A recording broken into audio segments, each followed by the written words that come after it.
প্রিয় ভিউয়ার্স, আসসালামু আলাইকুম। আশা করি আপনারা সবাই ভালো আছেন। আলহামদুলিল্লাহ, আপনাদের দোয়ায় আমিও ভালো আছি।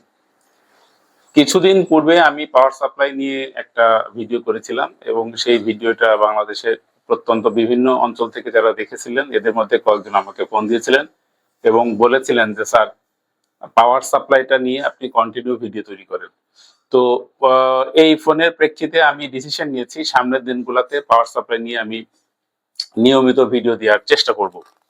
তো এই যে আপনারা আমার হাতে যেটা দেখছেন, এখানে লেখা আছে 600 ওয়াট একটা পাওয়ার সাপ্লাই। যদিও এটা 600 ওয়াট না। তো পাওয়ার সাপ্লাই সাধারণত যেগুলো হচ্ছে কম দামি পাওয়ার সাপ্লাই, এগুলোর উপরে লেখা থাকে 350 ওয়াট বা 450 ওয়াট বা 600 ওয়াট, 550 ওয়াট। কিন্তু জেনুইনলি আসলে এত ওয়াট থাকে না বাংলাদেশে, এবং এই ধরনের পাওয়ার সাপ্লাই কিন্তু বেশি ইউজ হয়। তো আমি পাওয়ার সাপ্লাই নিয়ে আপনাদেরকে যে কথাটা বলতে চাচ্ছি, আমার মানে প্র্যাকটিক্যাল এক্সপেরিয়েন্স বা অভিজ্ঞতা শেয়ার করতে যাচ্ছি। ডেস্কটপ কম্পিউটারে যে সকল কম্পোনেন্ট দিয়ে ডেস্কটপ তৈরি করি, তার মধ্যে একটা অত্যন্ত অপরিহার্য এবং খুব ভাইটাল একটা স্পেয়ার পার্টস হচ্ছে এই পাওয়ার সাপ্লাই।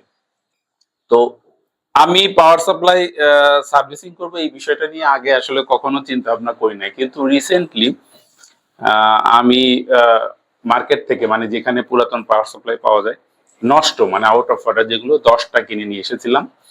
তো 10টা কিনে নিয়ে এসে এর মধ্যে থেকে আমি 5টাই ঠিক করে ফেলছি, মানে 5টা ঠিক করে ফেলছি এবং সেগুলো মাদারবোর্ডে লাগিয়ে আমি সেটা কিন্তু পিসি রান করেছি এবং পারফেক্টলি পিসি চলছে।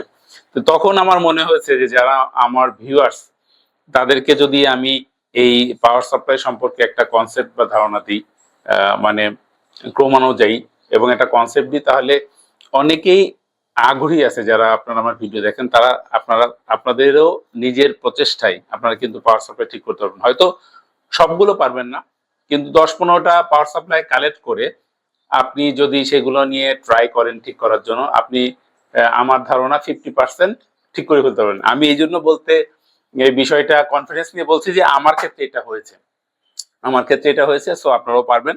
পাওয়ার সাপ্লাইয়ের আমরা কি হয়, আসলে পাওয়ার সাপ্লাই কাস্টমার আসে, নষ্ট হয়ে যায়, সাথে সাথে একটা রিপ্লেস করে দিই, অসুবিধা নেই, আপনি সাথে সাথে রিপ্লেস করে দেন, কিন্তু ওই পাওয়ার সাপ্লাইটা আপনি কাস্টমারের কাছ থেকে 50 বা 60 টাকা দিয়ে কিনে রাখেন এবং পরবর্তীতে আপনি এর কেসিং খুলে ভেতরে যে যে সমস্যাগুলো হয়, একদম কমন কয়েকটা প্রবলেম রয়েছে, সেই কমন কয়েকটা প্রবলেম যদি আপনি রিজলভ করতে পারেন, তাহলে কিন্তু আপনি পাওয়ার সাপ্লাইটাকে আবার ওয়ার্কেবল করতে পারবেন এবং চালাতে পারবেন।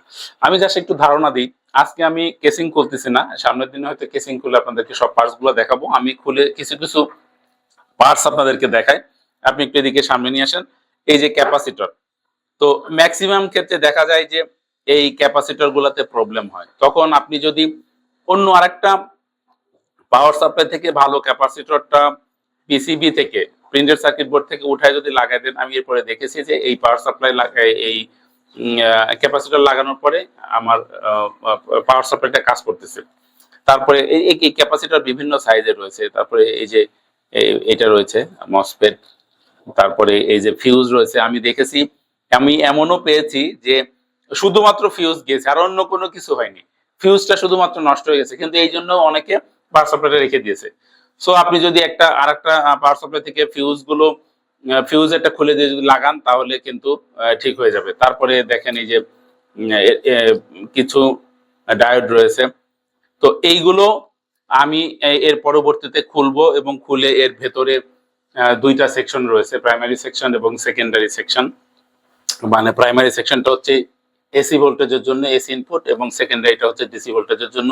এবং সেখানে কি ধরনের কম্পোনেন্ট রয়েছে বা কম্পোনেন্ট গুলো কিভাবে হচ্ছে আপনি চেক করবেন, কম্পোনেন্ট গুলো কিভাবে চেক, শুধু এগুলো না, এর বাইরেও আরো কিছু কম্পোনেন্ট রয়েছে, সেগুলো আপনি কিভাবে চেক করবেন তা আমি আগামী ভিডিওতে ইনশাল্লাহ পর্যায়ক্রমে দিতে থাকবো।